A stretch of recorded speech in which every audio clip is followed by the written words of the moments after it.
पाकिस्तान में करप्शन के खात्मे के लिए कायम होने वाला कौमी एहतसाब ब्यूरो यानी नैब सालों तक तारीफ और तनकीद दोनों का मरकज रहा। एक तरफ ये इदारा बदउनवानी के खिलाफ अहम किरदार अदा करता रहा, मगर दूसरी तरफ इस पर सियासी जानिबदारी और कमज़ोर शवाहिद की बुनियाद पर बनाए गए केसेस की वजह से सवालात उठे।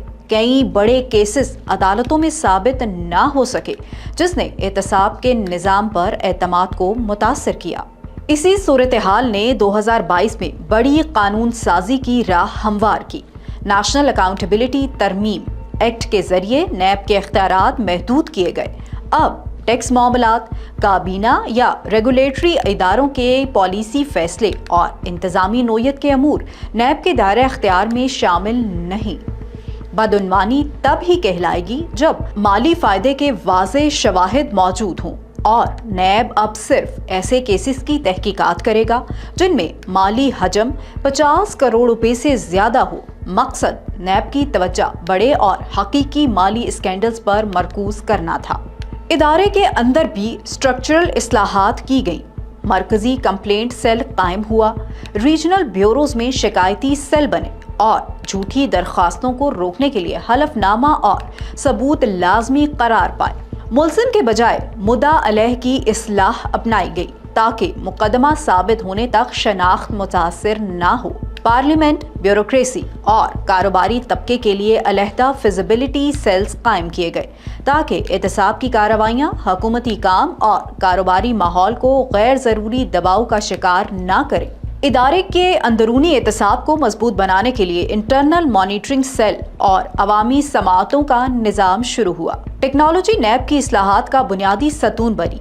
गवाहों के बयानात की इलेक्ट्रॉनिक रिकॉर्डिंग, AI पर मबनी ई इन्वेस्टिगेशन सिस्टम और ई ऑफिस के जरिए मुकम्मल डिजिटल वर्क फ्लो ने शफाफियत और रफ्तार बढ़ाई। गवादर और चमन में सब ऑफिस कायम करके अवाम की रसाई भी बढ़ाई गई। इन इस्लाहात के नताइज भी वाज़े दिखाई दिए।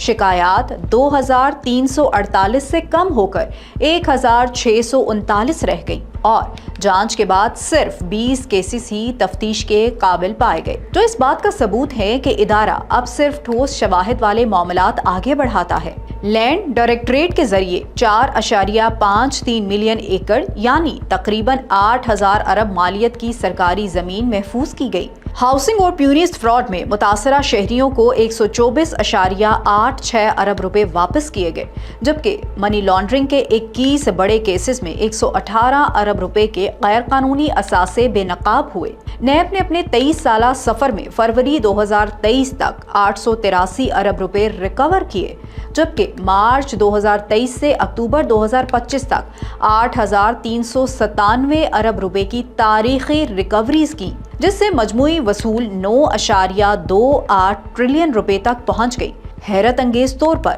2 साल में मिलने वाले 15 अरब रुपए के बजट के मुकाबले में इदारे ने फी रुपए के बदले 548 रुपए की रिकवरी की। ये इस्लाहात नैब के सफर को खौफ से एतमाद और तनाज़ा से शफाफियत के नए दौर में ले जा रही है। एक ऐसा निज़ाम जिसका मकसद सजा नहीं बल्कि शफाफियत, कानून की बालादस्ती और अवामी मफाद का तहफ़्फ़ुज़ है।